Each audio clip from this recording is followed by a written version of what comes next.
Today is February 23rd, 2021, and today I'm going to be talking about what I'm calling the nonsense God and the cycles of theism. And so to begin, I'm going to read a verse. It's from Psalm 14, verse 1. The fool said in his heart, "There is no God." And I'm sure many of you have heard this verse before. And then, people hear this verse and they're like, yeah, see, all the atheists, they're fools, But here's something to consider. I want everyone to think more about this, okay? More deeply, because a lot of people don't think very deeply. They don't think deep enough. God is just a word, okay? It's a word in our English language. The Bible wasn't even written in English, so the word God isn't in the real Bible, the original Hebrew and Greek. The word God's not even in there, not once. It has these other words right here, which I'll show you. I have a little whiteboard for you today. So first we have Hebrew. That's what the Old Testament was written in. Originally, the script of the Hebrew language was like pictographs, kind of like Egyptian hieroglyphics. So you had this ox head and a staff. And I'm going to talk more about what that means later. But that's the Hebrew picture symbol for God, or a God. We translate that as God. The sound of it in Hebrew is El. El, kind of like the Spanish word the, it's El. But that's Spanish. So in Hebrew, El means God.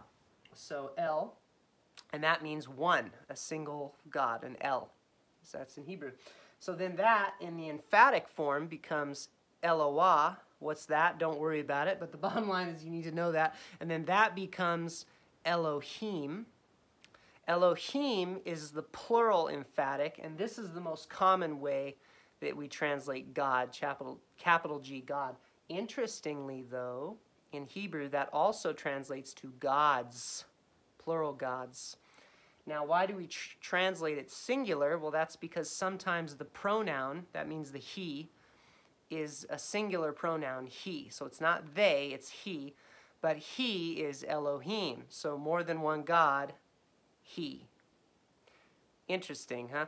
Which is why people start talking about the Trinity and other things, but we're not going to talk about that for right now. That's Hebrew, God. Now, this is a generic term, okay? It's just like in English, God is a generic term. It's not a name of a God. It could be any God or many gods.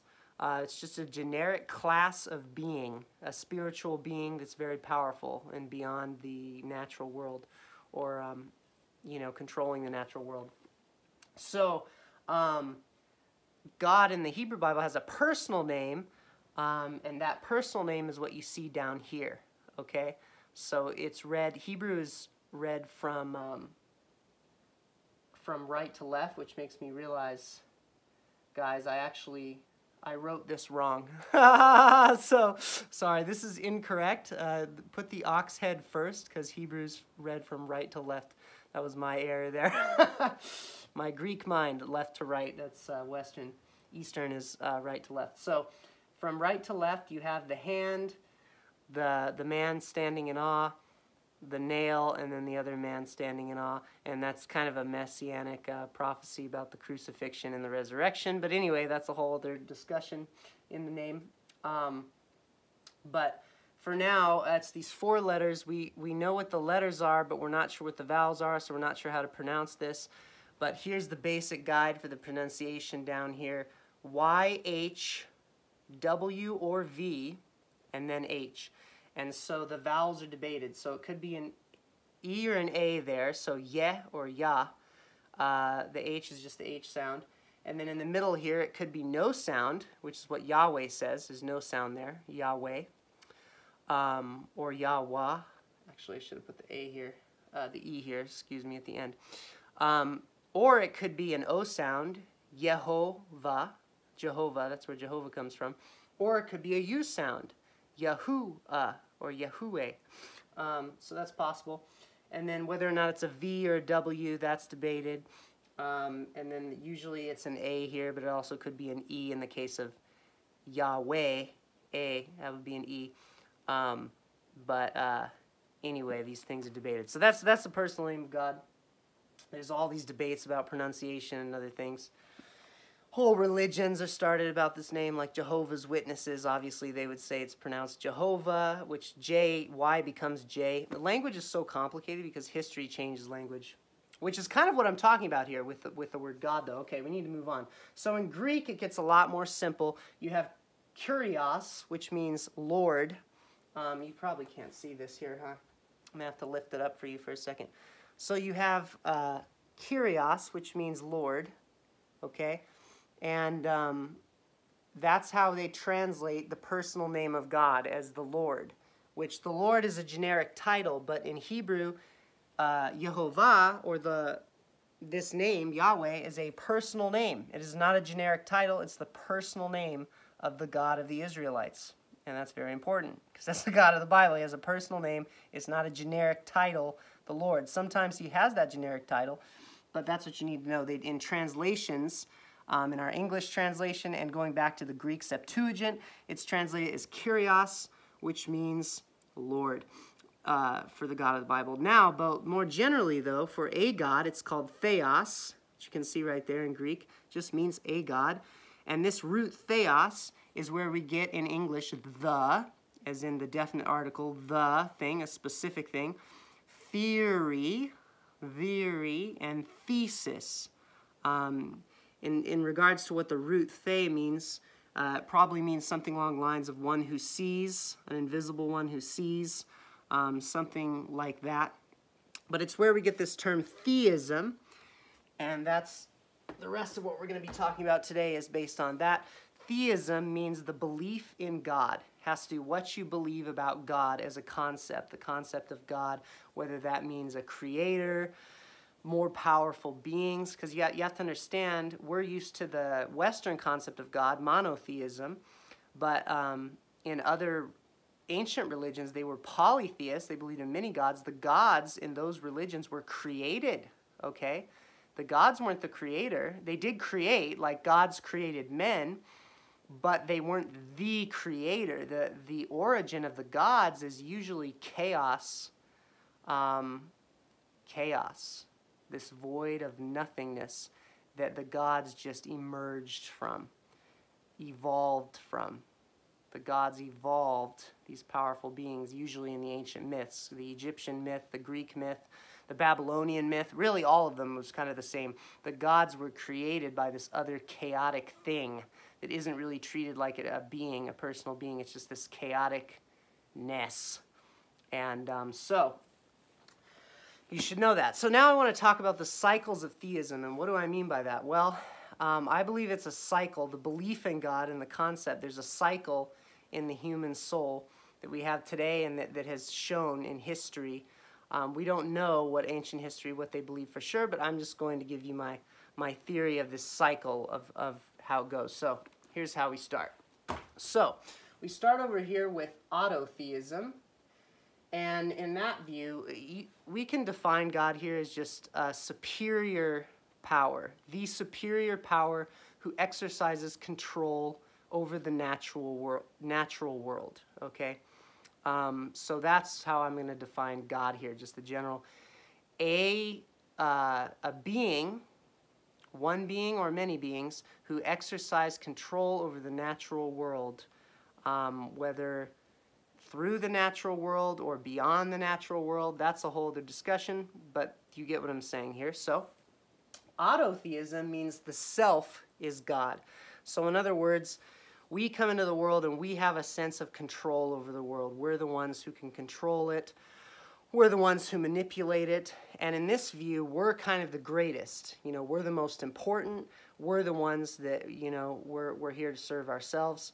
It's us against the chaos, okay? And the chaos throughout these myths, the chaos is what needs to be controlled. So the gods emerge from the chaos, right? But then they need to control the chaos and put it into order. And every creation narrative, whether it's in the Bible or is like this, begins with the chaos. The difference with the Hebrew Bible is that God is above the chaos. So Yahweh or Yehovah in the Hebrew Bible, he is there with the chaos. In the beginning was God above the chaos. It was God in chaos, and then God comes into chaos and organizes it. But God is there. He doesn't emerge from the chaos. He's there with chaos. This is Genesis 1, 1 and 2. Okay, so I can talk about that another time. If you want me to talk about that more, comment that. So autotheism, the self is God. I think you get it. That transitions as you experience this life. You realize, wow, we are not in control. As a matter of fact, we are so weak and we're like nothing as people. There are these other beings that are beyond us, or other entities, some sort of thing, and they are polytheism, meaning many gods. So there's many other things that exert control over the natural world. And these things are beyond us. We don't really understand them, but they cause the rain. They cause the, this is how they thought, before the scientific age. And the problem, so much to say, so little time. Okay, so we'll move on. So polytheism, though, in the religious evolution, because there has been in history the evolution of religions, polytheism was usually the beginning, what people saw, after they realized how they weren't really important individually, like people were really subject to the created order or nature, really powerless by comparison. So there were these other powers, many of them though, not just one, many other powers who were in conflict with each other, fighting with each other for who is going to be the greatest. Okay, that's polytheism. Many gods, many gods. Henotheism then was like, you know what? Some started to see, I think one of these powers, one of these gods, is greater than all the others. And that's what henotheism says. It says there's a greatest God. Greatest God.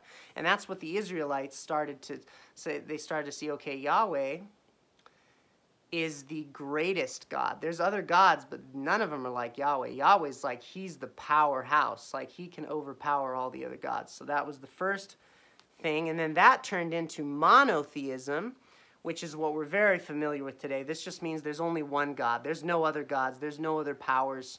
There's only one power. And every other power that we see serves that power and is subject to it. And so we can't even call it a God anymore. We have to call it an angel, or a